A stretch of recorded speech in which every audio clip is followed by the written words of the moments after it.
Welcome to Meeple, uniting players around the world. A 30-minute exploration of PJ and Gareth's board game experiences from across both sides of the Atlantic. Each episode they share their thoughts and opinions on the world of board games, including their favourite themes, games, hot topics, and much, much more. Hello, and will the ghostly glitter get you? That is the question. Guys, it's episode 58. It's our Halloween special. It's going to be a short one. We've got 2 repeat guests on today, and we are excited to talk to you about our favorite, or as it were, least favorite, horror board games. These are board games we hate that you all love. As always, I'm PJ. And I'm Gareth. And we've got with us Adam and Craig again. Thank you guys for joining us. Craig, there's no murdered children in your house. Is that correct? You're okay? No, everything is fine. Everything is happy and peaceful in here right now. That is so reassuring, So isn't the it? clock tower rings. So when you said horror board games, I thought it was Halloween themed, but once I understood the brief, this is games that I hate, or That not necessarily hate. That's a strong word. you find I wouldn't play horrifying. horrifying that other people believe is the most beautiful piece of nature and board Right. game development ever made. Right. Okay, this is going to be fun. Mm-hmm. And I think we're going to start with Craig. Craig, you're going to go lead us off. Go, buddy. go. Okay, first of all, I'm going to talk about a game that everyone really enjoys. Essentially, what this game is Yahtzee, with lots of different characters. So you can be a barbarian, you can be a witch, you can be a pirate, you can be a ninja, you can be any Marvel superhero you like. And do you feel like you're a different Marvel superhero? Absolutely not. You just feel like you're throwing the same dice over and over again with mildly different powers based completely on luck. And a little bit of card play, but mostly luck. Yes, of course I'm talking about Dice Throne.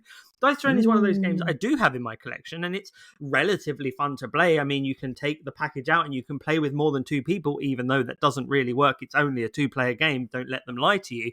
But seriously, it's just a jumped-up Yahtzee, and I do not enjoy it, and it is not worth the hype that everyone goes about. The other thing is that when a company that's big and they can fund games on themselves go to Kickstarter for no apparent reason, just for a pre-order system, it's a bit annoying and it's not necessary. And it's a bit over the top. So yeah, Dice Throne doesn't do it for me very much. I understand that it does it for a lot of people. I'm interested in this new cooperative mission system that they might be doing, throwing something a little bit different at the wall and hoping it sticks. And maybe that will be better. I don't know. So that's one of them. And the second one that I'm just going to quickly mention is Seven Wonders Duel, a 2-player version of Seven Wonders, or like Seven Wonders Architects, the only and best version of Seven Wonders. Seven Wonders Duel is a tiresome card building, deck building game that just I honestly, if I had a rusty spoon, I would gouge it in my eye before playing that. So they're my choices for the most horrific board games. Dice Throne and Seven Wonders Duel. Thank you. I am horrified. Wow. Dang, that was... I'm not even going to... I don't think we should challenge. We No. just accept that everyone likes different games. And Craig is wrong. I mean, Craig is correct. I've never played Dice Throne. It sounds terrible. That was the best Horrible. overtake of Dice Throne, like overview of Dice Throne I've ever heard. That was amazing. We should Nailed edit it. that. Yeah, nail it. But as for Seven So- Wonders Duel, Architects is the best. I agree. So So- cooperative Yahtzee is what I'm hearing is the only redeeming quality of Dice Throne. PJ, Maybe. it's a game made for you. I don't know about that. That's horrifying. That's a stroke of genius, though. Right. PJ, you're next. Yeah, okay, so here's the deal. Totally horrifying. I owned it, owned all the stuff, had the insert for it, and had to sell it because I had to get it out of my collection because I just cannot stand this game, but everyone seems to love it, and that's Villianous. It's Disney, so we've got to have it. Sell your soul to the devil. I mean, Disney. It's Marvel, which is Disney. Or, just keep going. Star Wars, but it's Disney. Let's keep going, right? So the premise of playing the bad guy is really cool and very compelling. But are you really playing the bad guy? No. What you're doing is you're having cards in front of you and you're moving a little pawn around from space to space in front of you, hoping that you'll draw the one card in your deck that'll lead you to victory. But all your friends are doing the same things, and they're playing cards on you to stop you, and you never get to do it. And it's back and forth, back and forth, back and forth. And if that's bad enough, let's go Star Wars, let's go Marvel. They're all the same, and the experience never changes. But PJ, no. Yes. Villianous. I'll never play Villianous. If it hits the table, I'm out the door. That's how I feel about Villianous. And to add to that is someone everyone loves, Castles of Burgundy. I can tell you what, you could go back to your castle. I'm not for it. My fundamental problem with Castles of Burgundy is that I have no control over my actions, right?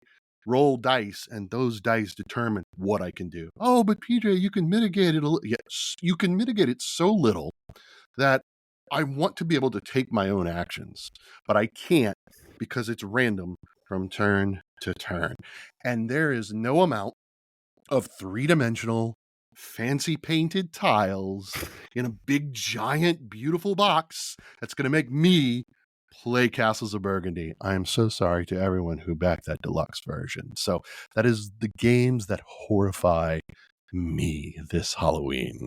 I'm going to make sure that when you arrive in the UK, that's the first game we have set up on the table. No, it's Viticulture. Followed quickly by. Yeah. I mean, I sold Villianous for many of the same reason, but many people do love it. They do. I just played 2 days ago.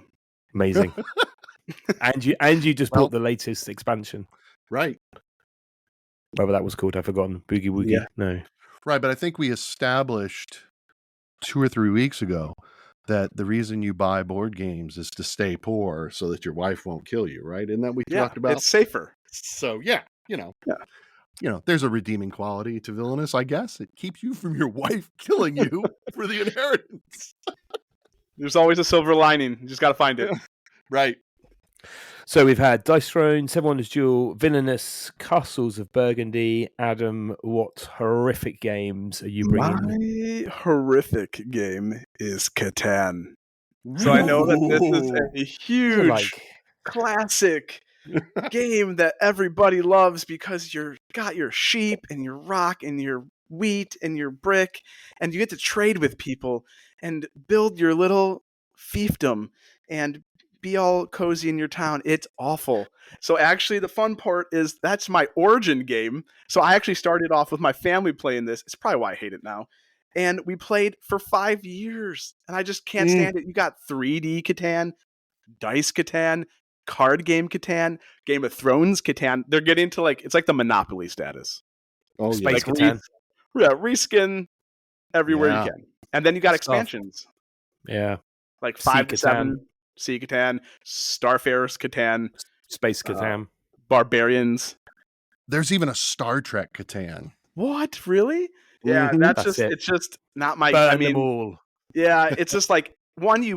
So the premise is there's a bunch of hexes all over the board. Sometimes they can be flipped down if you want to get really crazy, or they can be flipped up, or your numbers can be flipped down or flipped up, and then you place your little town and your city on different areas, and then you roll dice and hope that you get to make stuff, which might happen or might not, and usually doesn't, because if you don't have good numbers or randomly the 3 rolls 1,000 times and you have 6s, right? It's just it's so much luck. And you play for 2 to 3 hours, and then if you have that people don't trade, it's last time I played was that experience. The wrong dice, the wrong cards, nobody traded. Yeah.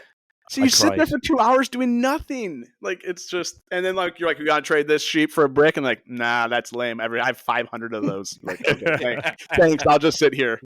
Actually, I'm gonna go make a snack. A snack with your sheep. Yeah, exactly. Get the sheep out of here. Have you got a second game, or is there enough rage with Catan? I had one and I lost it, so that's okay. Yeah. Right then. I better wrap this up. So the first game I've chosen, loved by many because it's in the top 10 of Board Game Geek, is Spirit Island. The most beige game Shots you've ever fired. seen. Beige upon beige. Beige. And when I look at the board, I then think its little coloured patterns with its beige components, small world, which I also despise, which I've just added in because it's reminded me of it. I concur. And it's a co-op game. I'm not a massive fan of co-op games. I don't mind a good co-op, but I just found I bought Spirit Island. I had the expansions of the first time round before it released more beigeness, and I think we played it once and was like, oh my god, this is painful. The whole sanding. I know, sitting there, it went on forever. Super heavy, complex co-op game, protecting the islands from the invaders. Full of beige. That's pretty much it. That's funny because people rave about this game. I've heard. I don't own it. I know people love it. I mean, I was at a con not long ago, and I watched a group of 4. Maybe it was more. Maybe can you play more players? It felt there were more people around the table. It must have been 4, and they were standing up. They were there for 5 hours. It's probably an exaggeration. I think it was 3, and it just seemed to drag, and I went over and said, "How are you having a good time?" I don't think they really were. I think they pretended they were. They wanted to have a good time, but they weren't. Anyway, that's my Spirit Island. So Gareth, what I'm hearing... Do you know that they made a new version, though? What's it called? I don't know. It's streamlined, supposedly, and better. So what I'm hearing is Spirit Island is the 2. pumpkin spice latte of the board game. Loved by many, despised by some. And apparently beige is a code word for rage in Gareth's world. Beige. I'm looking at photographs now. Ooh, shut up. And Gareth, it's called Horizons of Spirit Island is the new one. Oh, that sounds wonderful. It is cheaper, though. Is it? Cheaper box of beige. It's $30 at Target. Just created a new hashtag, beige rage. Beige rage. Oh, beige rage for Christmas. Love it. Oh my god. That could be a whole hashtag beige rage. Weirdly, when Gareth, I was you have a second. when I was doing my research, I realised that I scored another game. I scored this 4. That feels quite generous, seeing how ragey I've just been. The other game did a similar score. Was Gloomhaven. That's a huge one. That hurts. That hurts. Yeah, I mean, PJ, that's like one of your favourites. Yeah. I think it's just a co-op. I can't remember now. I sold my copy ages ago. I think we played one story okay, and then after a while, I just got through 5 or 6 and went, "This just isn't for me." I didn't find it exciting. Maybe it's the co-op. Interesting. PJ's just he's actually crying right now. Yeah. It's over. And yet you think Castles of Burgundy is exciting. I don't know what's really going good on. game. I love Castles of Burgundy, Gareth. You guys. PJ's wrong.